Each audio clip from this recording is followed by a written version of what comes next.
Is this annoying? Ding, ding, ding, ding, ding, ding, ding, ding. Fuck you. Ding, ding, ding, ding, ding, ding, ding, ding. Next up, Mean Gene is here interviewing Terry Funk and Dustin Rhodes. And I quote, "Fuck Dusty Rhodes. Terry Funk." So next up, we have SuperBrawl main event highlights, and that match was okay. Honestly, it didn't really go too long. I think it might have been 10 minutes-ish, maybe. I don't think it went over 15 minutes, but it was an okay match. There was a lot of tomfoolery in that match, though. Six referees in like 5 minutes. We're then shown Sid being weird backstage, which is nothing out of the ordinary. And then we take a commercial break. Coming back from the break, though, we're showing a couple of highlights from the Harris Bois tomfoolery that we just saw a moment ago. Mean Gene is here to interview Harlem Heat now. And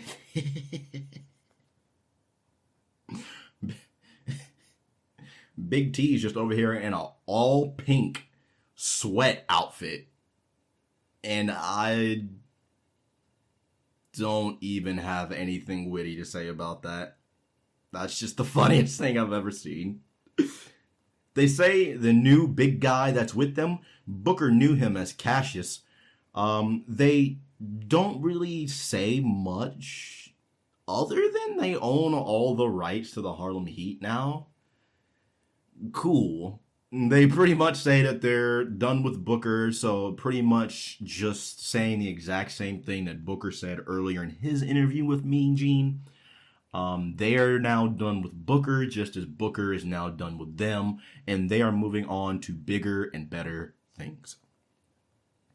Next up, we have a World Cruiserweight Championship match coming up, and we are treated to Oklahoma with eyeliner.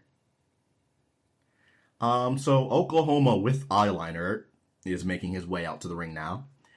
He's joining on commentary, and oh no. I'll just end my suffering now. He joins commentary, and he says, sorry, didn't mean to interrupt you, Tony, because Tony was just, doing typical commentary things. So he says, sorry, Tony, I didn't really mean to interrupt you. And Tony says, hey, I'm selling over here, man. Do you mind? Like, you're interrupting me. I'm trying to get bills paid. I'm trying to make sure the lights stay on. I'm trying to make sure we're fed, bro. I'm over here trying to sell shit. Like, do you mind? Oklahoma's just like, yeah, you're right. My bad. You're the only one that really sells around here anyway. So, yeah, you do your thing. Whew. Big yikes. Prince Iaukea is making his way out to the ring. This man has the most Microsoft painted beard that I have ever seen in my life. Who told you that was a good idea? You literally look like you airbrushed your facial hair on. Stop doing that, sir. That does not look good. Literally just took a fucking Sharpie and just like, yeah, no one noticed. Oklahoma with eyeliner is still on that women should be barefoot and pregnant bullshit. And next up, the match should have been La Parka versus Prince Iaukea for the World Cruiserweight Championship. Well, maybe or maybe not La Parka makes their way out to the ring. So this does not go too long, and if you could not tell from that little chuckle in my voice, it's not actually La Parka. It's just Medusa in La Parka's gear. She just wanted to have a match, and they say on commentary that she's going to do anything she can in her power to somehow, in some way, get a match on this card. Well, they say fuck all that, and how about you take your ass to the back? Nobody wants you out here, and quite frankly, you don't need to be out here, so get that ass moving. So La Parka makes his way out to the ring, all dripped out and whatnot. He gets into the ring, and he just nudges Oklahoma with eyeliner, just nudges him with a chair. So Oklahoma with eyeliner turns around, and then unprotected headshot to the dome. Oh my goodness. Look here. Look, listen. It might be fucked up. Fucked up as it may be. Unprotected chair shots way back when was the coolest shit to see, man. I'm just saying. Does it royally fuck you up? Does it scramble your brains? Absolutely. And I'm glad we don't really do it too much nowadays. You know, it happens every now and again, but the times that it usually does happen, those times are far and few between. At least from the wrestling that I watch. Woo! Man, that is something that I really loved about old school wrestling. They were like, so you're going to take an unprotected headshot? No? Well, you're going to fucking take it anyway. And then we get another one later on tonight. But we're going to get on that. We got to finish up here first. So La Parka says, nah. And then Wapayow, unprotected chair shot right to the dome of Oklahoma. Oklahoma's with eyeliner is just fucking knocked out. He's had enough. His brains were scrambled. So Prince then grabs the chair. He hits La Parka, takes him down for a second, and then he tries and sets the chair up in position to hit his finishing move, which his finishing move is just him leaping off the second rope and hitting a bulldog, like a front-facing bulldog. Is it a front? Well, it's not. It's not really a bulldog. It's more like a DDT. Like, you remember how Dolph Ziggler or Nick Nemeth, whatever the fuck his name is now, remember how he would try to like leap on somebody and he would grab him in like a front face lock, and then he would just fall backwards with him, and then like they would land on like the crown of their fucking head. Kind of the same thing, only he doesn't jump and grab onto him. He's on the second rope and he just leaps and then face first. There you go. That's his finishing move. So he hits his finishing move and it gets to 3. Now, while they're doing the replay, Mark Madden on commentary says, he might have got him on the chair. Brother, he was nowhere near that chair. Like, that chair might as well have been a light year away. He did not hit it. He didn't hit it. That won't it, Chief. This replay, though, is brought to you by Freckle Bitch's 99-cent nuggets. Talk about a throwback. Oh my God, you cannot go to Freckle Bitches right now at any point in time ever and get 99-cent nuggets. And quite frankly, I'm pretty sure that Freckle Bitches was still yellow at this time. Like, they hadn't changed over to the red logo yet. And quite frankly, they lost all their spark whenever they did that. But you know what? Hey, look, that $5 biggie bag? That $5 biggie bag might be something schnerious, you know. That junior bacon cheeseburger with the fries, the nuggets, you get the strawberry lemonade. Ooh. Hey, that's good eating right there. I mean, that's eating worthy of a king. Not that other king. That bitch king, you know. You rule? No, I rule. Fuck you.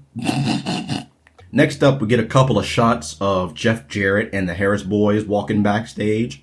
And then we are also shown Terry Funk and Dustin Rhodes making their way out to the arena as well. So that tag team match is what is coming up next.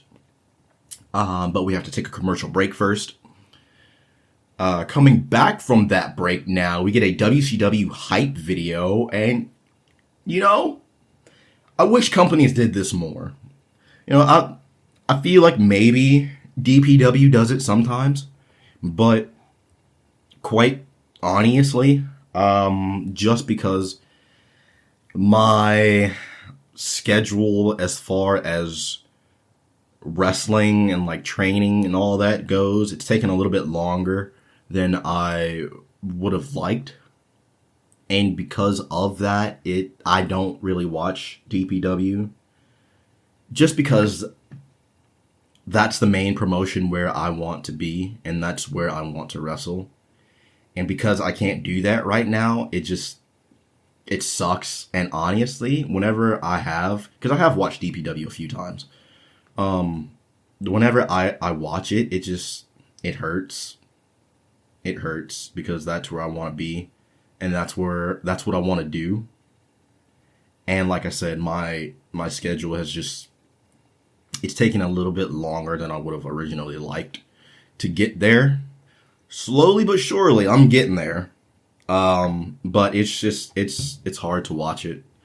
And that sucks. That really sucks. And so I'm not entirely sure if DPW actually does do the hype videos like that.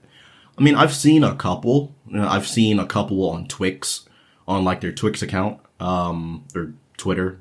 For those of you that don't know, I call Twitter Twix. You know, Twitter, X, Twix. Get it together. There you go. I've seen a couple of their music videos on Twix. Real good shit. And they actually have a show that'll be going up live today on their YouTube channel. And I'm not even sure if I actually will watch it.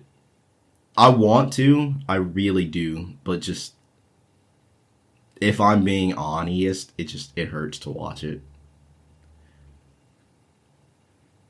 Never mind any of that, though. Never mind that and me and my story and my emotion and all of that. Back to WCW. Flair's going in backstage.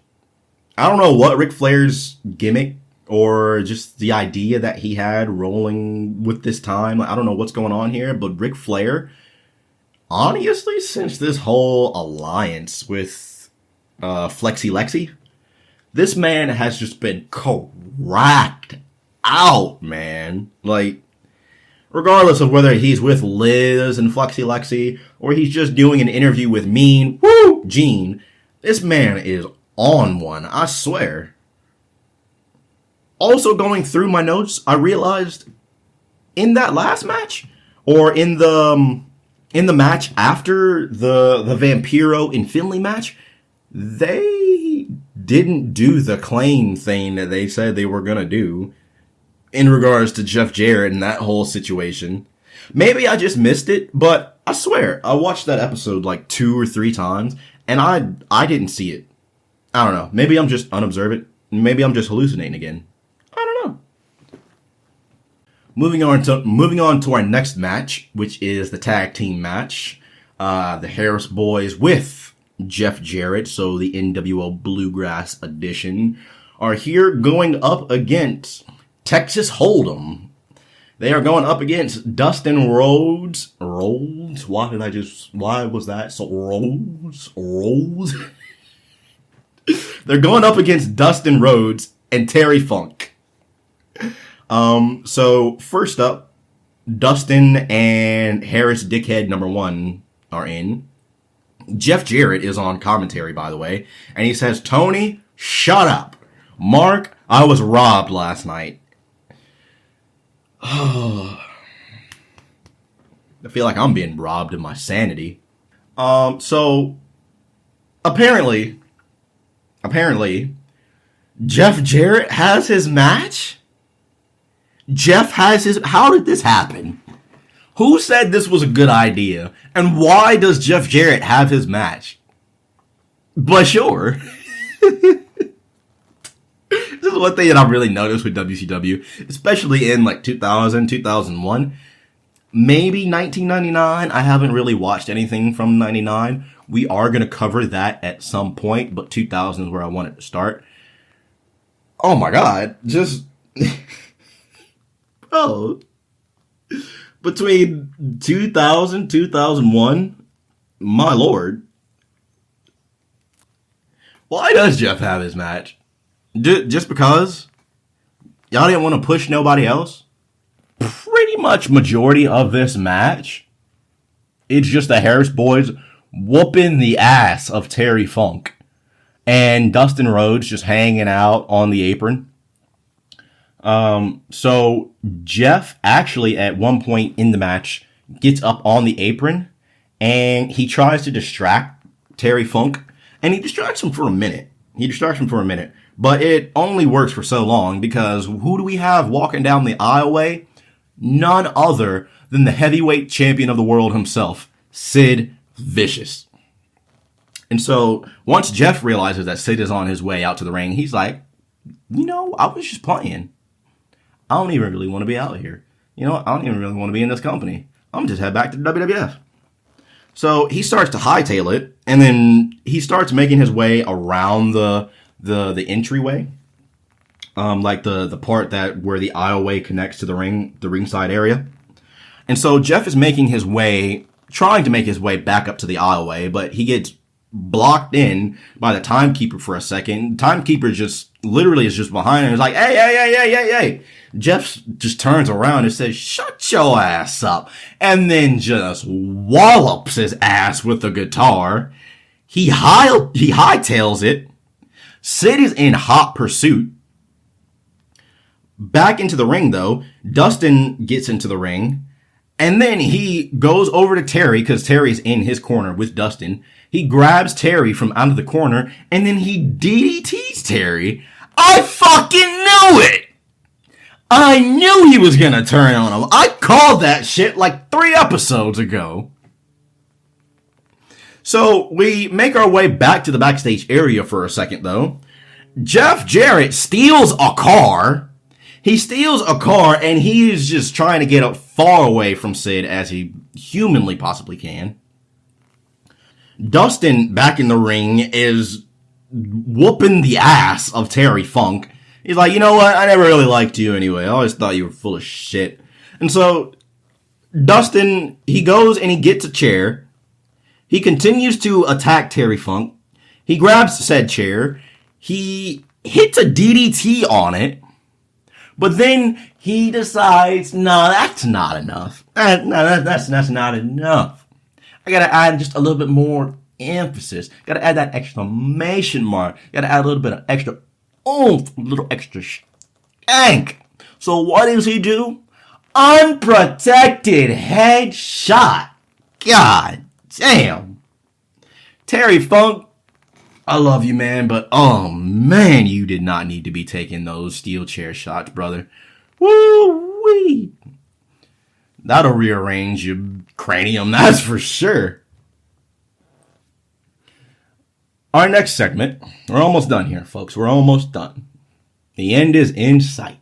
Next up, we have Mean Gene, or excuse me, Mean Gene. And he's here to interview the Buff Daddy, Buff Bagwell. And Buff says nothing. Literally nothing. Next up, we're promoting the steel cage match again. We're not too far away from that last man standing match. Woo! Wink, wink, nudge, nudge. Did that for a reason. From there, we head to the commercial break. Coming back, though, the action just doesn't stop here, ladies and gentlemen. This is WCW. This is where the big boys play. This is where the crazy shit happens. Okay? Coming back from commercial break now, Terry Funk is being loaded into an ambulance. So as Terry is being loaded into said ambulance, Dustin is like, you know what? I'm gonna take that personal. I'm not finished with you yet. So yeah, he's not done. He's not done by a long shot. This man, Dustin, out of control. And quite frankly, you should have given him the world belt right here. This man, Dustin, steals the ambulance. Fuck you, Terry. You get no medical attention. You're not going to the hospital. I'm not finished with you. I'm taking this ambulance. This is mine now. Go fuck yourself. This man, Dustin, did not care. Like, the level of savagery is crazy. And because of that, as we're making our way back out to the ring, we are treated, and I use that loosely, we are treated to Mark Madden doing his best Dusty Rhodes impersonation. And, well, I just cried at this segment. So Gene interviews the world champ, and he really doesn't say anything. But then again, honestly, all of the promos, for the most part, they don't really go anywhere. They're just the guys talking. And, I mean, maybe that's just, that was by design. I don't know. Me personally, that's not it. That's not it. That's really not it. But Sid is just yelling here. He says, you cannot be the master of the master, and you cannot be the ruler, and some shit like that. I don't know. Pretty much the point that he's getting at is he's pretty much saying, Jeff, let's have that one-on-one match at Uncensored. He says other things too, but it's just a bunch of yada yada. Or they're shown Booker T and Billy Kidman trying to fight the Harris Boys. This show is crazy, man. Next up, we have Buff Bagwell on the way out. Mean Gene interviews Ric Flair. And he says, Dustin, you did the right thing. I'm proud of you. Congratulations. And he also says, Hulk Hogan, Hulkamania will not run wild again. And also, fuck you. We get a James Brown recap here, and that happened. So Buff and Maestro come out. That match is up next. Maestro hits the ring like a damn torpedo, ready to whoop the ass of Buff Bagwell. He gets in, tries to throw a shot. Buff ducks under, lands a couple of his own. Maestro eventually, though, ends up back in charge, but only for a second because Buff says, I'm the Buff Daddy. I got the stuff, and quite frankly, I'm trying to get a stuff to Symphony. But Maestro, of course, like I said earlier, he's not taking too kind to that, and quite frankly, it looks like he's brought out a mean streak in him. And you know what? Hey, mean streak galore, baby. Hey, go crazy. Grab one of those steel chairs. So we get a big splash from Buff in the corner. And a pose. Wapayow. Look at these muscles. Buff has a second, and he decides to go to the outside because, of course, he wants to flirt with Symphony because that's how this match ended up happening in the beginning. So Maestro tries to take Buff out from behind, but he accidentally takes down Symphony. The match doesn't go on for too long before, surprise, surprise, the Cat's music starts playing. He comes out, he distracts Maestro long enough for Buff to hit the blockbuster and get the 3 count. Cat says, keep your stupid ass in the ring. And he says, every time you come out, this is going to be your new music. And I'm assuming it's a James Brown song because it absolutely sounded dubbed over. Maestro just loses the few marbles that he has left. He grabs Billy Silverman, the referee, and he just yeets his ass across the ring. He then goes over to him and he's like, I'ma fuck you up. And then he just punches the shit out of him a couple times. There's so much on this show, and I thought I was done, but there's still a few more things. Oh no! This show is only like an hour. A little over an hour, and there's so much. It's because so much happened on this show. This is what I mean. So much happened on these episodes. It's crazy. It's just, oh my God. I really feel like there's almost no time to breathe, or really the only time to breathe that you get is from the commercial breaks. Next up, we see the Wall backstage looking like he's a member of the NWO Bluegrass Edition. And then we see Sid literally just like boing, just right into the back of a limo, just like head first. Didn't like one leg in, let me just get in, and then other, like, nah, he just literally just like head first, just like boing, like right into the back of a limo. From there, we're shown Hulk Hogan versus Flexi Lexi. The video, the graphics, the graphics package for that main event match that we will be seeing here in just a matter of moments. But before we can get there, we have a quick commercial break. Coming back from that now, we are shown the Nitro Girls once again. They're here doing their they're dancing, they're getting it on, doing whatever they do. Next up, we're shown a highlight from WCW Saturday Night. Not even gonna lie, I had no idea this was still a thing at this time. I thought this was something that they canceled in the 90s and they just didn't do in like 2000 or 2001. Nope. WCW Saturday Night is rocking and rolling. The highlight that we are shown from that show is apparently Hacksaw Jim Duggan, and he brought back the World Television Championship just because. I forgot that was even a fucking thing, honestly. So he's pretty much crowning himself as the new WCW World Television Champion. And he says, once again, like the game show host says, come on down if you think you can take this championship from me. Ricky Morton comes out. Not who I was expecting at all.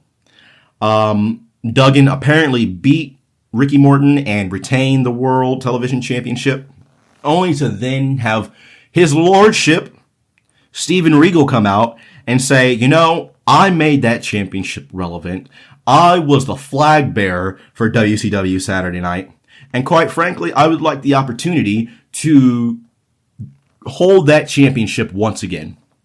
And he says, if I cannot beat Hacksaw Jim Duggan and regain the WCW World Television Championship, then I will leave WCW. So I'm assuming, because I don't know if he took a break in between. I don't exactly know when William Regal showed up in the WWF, but I'm assuming that this was not too long before he showed up, and this actually was the reasoning behind him leaving and showing up in the Fed. So next up we have Bam Bam Bigelow versus The Wall. And The Wall ambushes Bam Bam during his entrance because fuck you and your entrance, boy. Nothing really noteworthy happens in this match. The Wall does a sweet choke slam from the second rope, and he's actually able to get the 3 count from that. Hulk Hogan is then shown having a moment backstage where he's just smashing that protected arm against a fence because, you know, that's what you do. Ric Flair next up is saying things to Arn Anderson and David Flair. Flair is low-key just so unhinged, and it's actually kind of funny.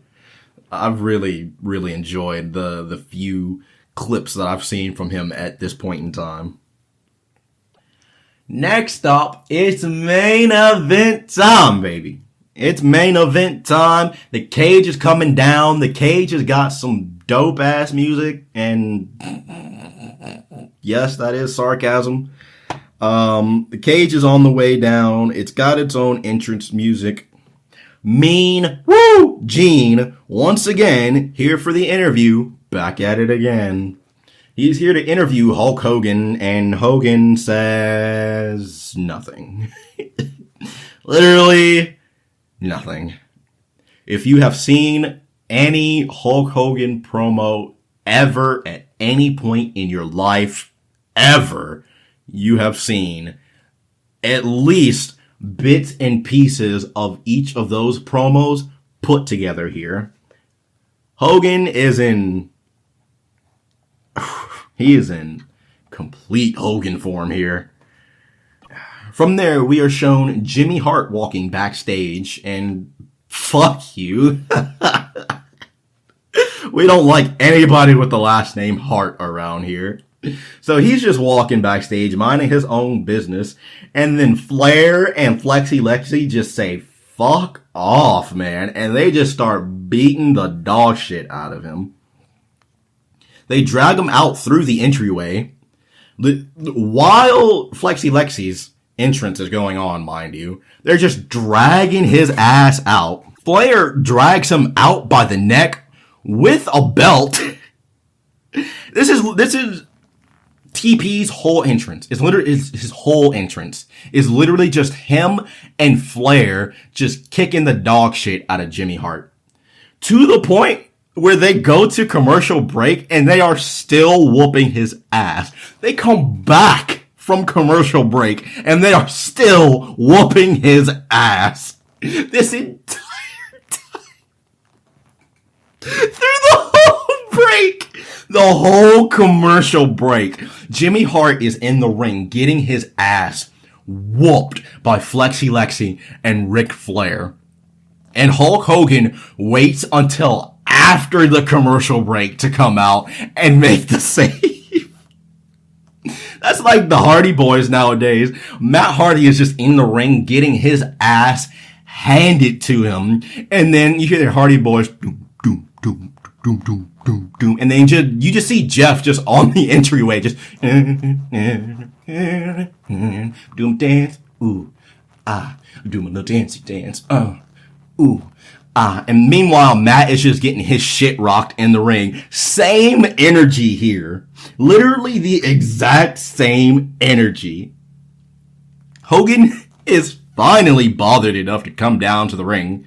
He starts whooping ass for a little bit, but he gets overpowered because the odds are just too great. I mean, you have the Nature Boy, woo, here, and then you have Flexi Lexi, who, look at my muscles, So the odds are just too great, and they eventually catch up with Hogan. And Flexi Lexi grabs him, they head back into the ring. Finally back into the cage. The bell rings. Luger starts stripping because, you know, he starts stripping and he tries to toss his clothes out over the top of the cage, but he clears it, but they still get caught on something. And so his clothes are just hanging on the side of the cage that's on the hard cam side. You cannot help but see this. Like, and nobody could get up there to get it because it's on the hard cam side. I mean, maybe you could do a close-up shot, and then while you're doing the close-up shot, maybe have somebody scale the cage, grab the clothes, and then, you know, you're good to go. But no, we didn't do that here. We didn't do that. That's asking too much. If you want any of that, you gotta go to the Fed. And to the WWF. So, just hanging there on the hard cam side, like I said. And they keep mentioning some transformation throughout this entire match. Oh, Hogan, I like both just regular Hogan, but I feel like he might also need to dig down deep and dig a little bit into that Hollywood Hogan. I just hope too much doesn't come out. Or I just want to see both. You know, I like both. I enjoy both. Bro, what are you talking about? What? They literally sit here and harp on this transformation, and they mentioned it on SuperBrawl. I don't remember if they mentioned it on the last Nitro episode that we did, but literally just the whole time they're like, "Oh man, this transformation, you know, he's gonna have to deal with it. We're gonna see if we're gonna get a little glimpse of Hollywood Hogan, bro. What? All right, total package hits a low blow on Hulk Hogan. Hogan is stunned for a second. Apparently he has balls of steel. It didn't derail him for too long. TP then signals for the rack. And I really want to know just what made Lex so over in the 90s? Like, was it the hair? Was it the physique? Like, did he just give off very similar vibes to Sting or Hogan? Like, what was his deal? Because to me, I mean, if I'm being truthful, Lex Luger has never really been that impressive. Cool physique, you know, motherfucker looks like a brick shit house, but, I mean, Lex just never really did it for me. He never really did it for me, but, you know, that's a topic for another time. Lex, as I said, he signals for the rack. He's going to go for it. He messes with the crowd for a second, but then eventually he actually does pick Hogan up. He gets him in the rack. He racks him for a second, and then he drops him. Hogan says, and then just no-sells it. He just gets right back up and just says, fuck, you're finished, kid. He gets up. He starts doing his Hulk up thing, of course. If you guys have listened to any episode in regards to this show that Hulk Hogan was on like these WCW shows, then you'll know I'm not exactly the biggest fan of Hulk Hogan. I didn't mind him whenever he was with the NWO, you know, rocking the black and white, you know, NWO Hogan was pretty alright. Red and yellow Hogan, that's never hit for me. So this whole hulking up thing it's never really got a pop out of me. You know, my older brothers, they watched the wrestling. I'm pretty sure they were big Hogan fans. I've never really been a Hogan fan. That's just me personally. NWO is cool, like I said, but aside from that, yeah, no, I'm good. So he hulks up, I yawn. Ric Flair is back now. Oh, brother. Ric Flair is back. He's here to do Ric Flair things and just interfere. That's another thing that I've noticed with a lot of these shows, ever since I've really started watching them. My God, there has been so much interference throughout the whole card on all of these shows. Like, y'all know people can just lose, right? And I feel like that's something that WWE is just now coming around to as well. Because for the longest time, you could not have a clean finish to save your life. No matter what, you had to have some kind of fuck finish to either finish out the storyline or prolong it and make it go on longer than anybody ever wanted. And so, I don't know, that's just me. That's just me. Hulk Hogan hits a leg drop on Ric Flair. Hogan tries to mount some kind of comeback, and he actually does get going for a little bit. He takes down both Flair and Flexi Lexi with the double clothesline, and he takes off his weightlifting belt, and he's about to go to town on Ric Flair with it, but Elizabeth slides the chair in that Flexi Lexi carries around with him. If you don't know, it's a steel chair that he has that has the logo of Hulk Hogan on one side, and then it has the logo of Sting on the other. So Elizabeth slides the chair into the ring. Flexi Lexi grabs it while Hogan is distracted, about to whip Ric Flair. And then he takes the chair and then he gets him in the back with it, takes Hogan down. From there, Flair gets up, grabs the weight belt, and then he just starts whooping the ass, just relentlessly with this weightlifting belt of Hulk Hogan. And then we have other people, Doug Dillinger, security, just other officials trying to get a hold of this. And just as they're coming in one after the other, Ric Flair's taking them out. Flexi Lexi's taking them out. They have no chance. They have no chance whatsoever.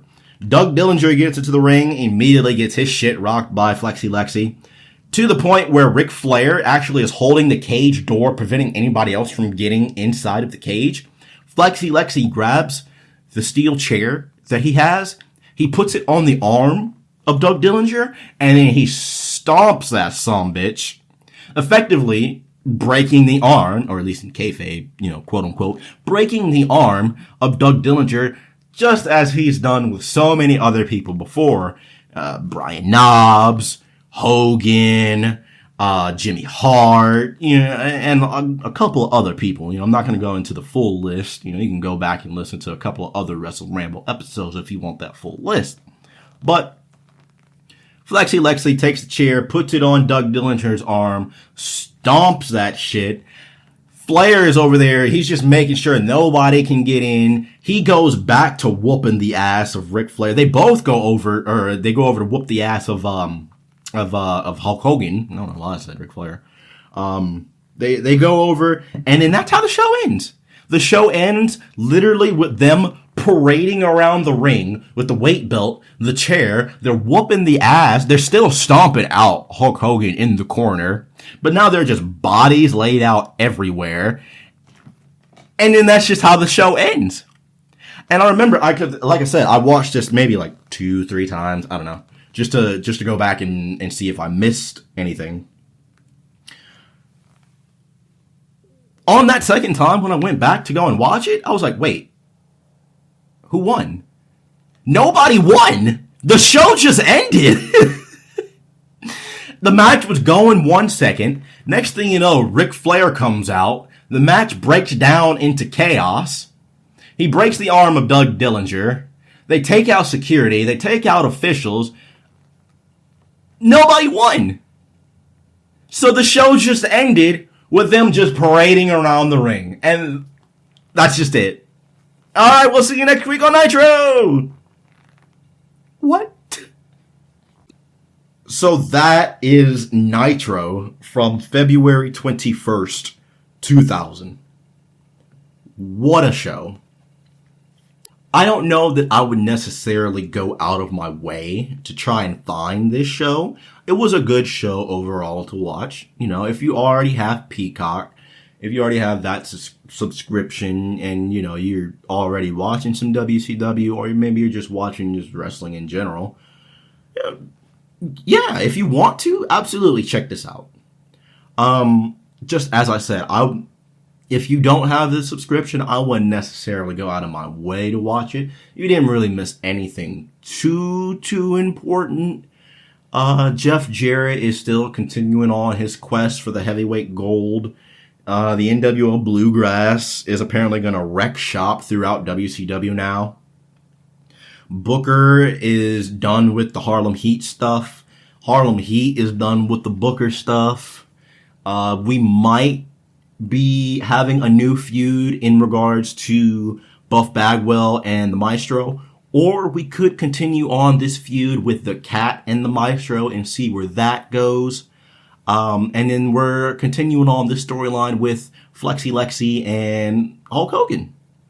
And hey, let's not forget, we also have a brand new storyline coming out of this show, and that's Dustin Rhodes turning on Terry Funk. And so, hey, we might be having a Texas Death Match soon. We might be having a Texas Death Match soon. I'm just saying. Terry Funk might be coming back for those receipts, boy. He might be looking for that ass whooping. But it's pretty good stuff. Pretty good stuff on this show. I enjoyed pretty much everything that I saw on there. Really, the only thing that I didn't really care too much for, honestly, it's Jeff Jarrett. I don't really care too much for Jeff Jarrett. I don't really care too much for this storyline that he's involved in, just because, you know, I've heard stories before about how Jeff was at this point in time, and also seeing it with my eyes for myself whenever he was in TNA, and pretty much did the same thing. Obviously not to the same degree, but very similarly to the things he did in WCW. And I don't know. I'm not vibing with it. You know, he says he's the chosen one. He says, I'm not going to stop until I, the man with all the stroke around this place, am the WCW, I got to say it like him, the WCW heavyweight champion. But that is going to do it for this episode of the Wrestle Ramble, the return episode of the Wrestle Ramble after a long 3-month hiatus. I'm still working through a couple of things, and so my time isn't really open yet, but I should have a little bit more time here coming up soon. If you guys have not checked out my YouTube channel, I posted a video up there not too long ago. That was actually my review video for our sponsor here on the podcast, W Energy. Great product. Absolutely could not be happier to be partnered with W, and thank you once again so much. It's been so great being partnered with W, and I appreciate everything that they've done for me. I appreciate that everything that you guys have done for me, and I'm looking forward to the partnership and the things that we have going on here in the future, because I am going to try and be a little bit more active in the W community, and that is something that I really want to do, and just really just be just have some kind of presence in the W community and be a part of that. And that's something that I'm really looking forward to. And hopefully it will all start with that review video that I did not too long ago. So if you have not checked that out, please go give that a look. It's on my YouTube channel, Cyber and Jealous X. I had a lot of fun making that, and I actually have my next video that will be coming out real soon. I'm almost finished with editing it. It is actually the replacement video for my SSD in my Steam Deck. That was something that I really wanted to do. I really wanted to get that out for you guys. And it took a little bit of time for me to get the necessary parts that I needed because, at first I said I wanted an SSD, but then I ended up with an SD card, and then I got the SSD, and then I didn't have tools to take the back off, and then I took the back off, and then one of the screws was stripped, and finally it's a whole story. It's a whole story. That video will be coming soon. I'm really excited for that one. And as I said, if you have not checked out the W review video, you can check that out over at CyberAngelusX over on YouTube. Use code Wrestle Ramble. You'll get 10% off your order at checkout. Visit w.gg and use that code. I would greatly appreciate you. I greatly appreciate everything that you guys have done here for the podcast so far, whether that's just leaving a review, just listening to it. That also really just helps, or even especially with those reviews. If you could take a second, I know I don't usually do this, and I'm backtracking for a second, but if you could take a second, just leave a review, maybe leave a comment or something, as those things actually do help get us into a bigger audience. It helps get us in front of a bigger audience, and just it'll help the show grow.